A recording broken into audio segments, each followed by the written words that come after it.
Sinabihan ako mismo. Mismo. Si mismo. Ako talaga sinabihan. Si mismo. Kainin, wag mo kainin. Hindi na niya talaga ito nalala yun. Ang sa kanya, inisip niya, sarap mo yan. Maganda nga. Kaakit-akit nga. Magkaroon ako ng knowledge. Diba? So, kuminsan ganun tayo. Kaya sinabihan siya eh. Sinabihan siya dito ni Satanas. Totoo ba na ang pag kumain ka ay mamamatay ka? Hindi. Sabi ng kalaban. Nakita mo ba dito yung poetry? Deceive yun. Agad nagkaroon ng negative dito sa salita ng ating Panginoon. Negatibo kaagad ang pananaw ng ating kaaway. Hindi, huwag ka maniwala dyan. Minsan, ganun din tayo sa ating mga kapwa. Diba? Oo. Pag negative agad. Pag negatibo na, yung tingin mo doon, ay habang buhay na negatibo na yan. Hanggang sa tuloy-tuloy ka, ang buhay mo maging negatibo na rin lahat. And that is what had happened here.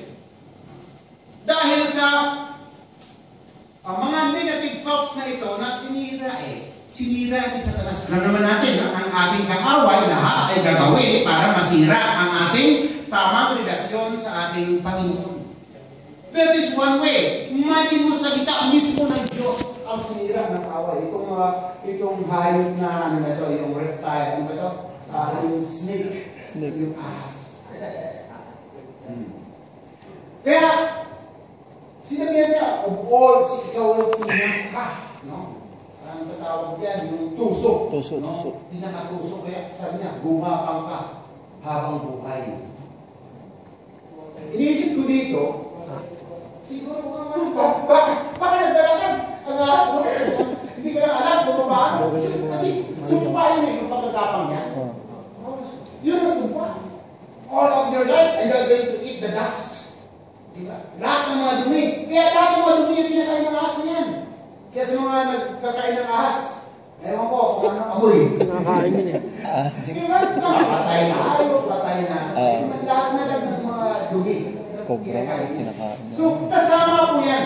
Sa sumpa ng ating Panginoon. So, here, makikita po natin dito yung ginawa ng mga kaaway. Nagkaroon pa kasi ng negative tungkol sa word of God. Kaya sabi kanina na ating rito na kailangan namin ay mag-aral tayo sa salita ng ating Panginoon through Sunday School. Maganda po yun. Ang problema, kanina po kami dito, alas 12, wala naman dumating. Doon na kami sa taas. So, ang ginawa namin, ikot-ikot po na kami, wala pa eh. Yes, we are going to study. Let us be serious in studying the Word of God. Kasi para mawala yung mga negative thoughts natin doon sa salita natin, mismo yan ay ginawa ng kaaway, the very example to Eve. Bakit? Kulang sa kalaman. Maaari. No? Si Eva. Pero kung si Adan kaya, no? Hindi si Adan ang nilalang, si Eva eh. No? Kasi one way is mahina. Kung sino yung mahina. Madala. Actually, the truth is, ganun naman talaga ang mga babae, di ba? Paiba-ibang isip, madali magbago ang isip, di ba? Ano ba yan? Tama po ba? Ayun to. That is according to the statistics. Ang mga lalaki talaga, matatag talaga yan. Very strong. Kaya sa mga last decisions, mga babae, housewife, hindi po namin kayo pinabababa. No. Yan talaga eh. So last decisions, huwag po yung decision ninyo masunod. Always put the decision may tama sa akin. Sa iyong husband, mga husband. Sa iyong husband, sa nag-iisang niliyag mo. Diba? Put that decision. Kasi ang lalaki talaga, no, I surely believe, no, na una kasi siya pilikha talaga, di ba? At ang mga babae sa kinuha niya, pinatulog si Adan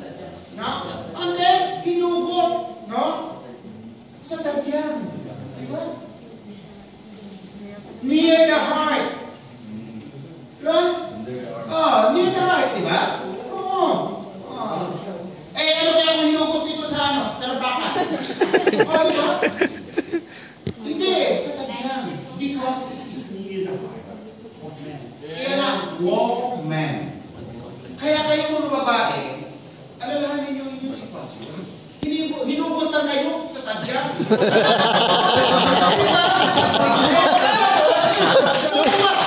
Short, sumunod ka na lang. Sinasabi ng husband. Wala eh.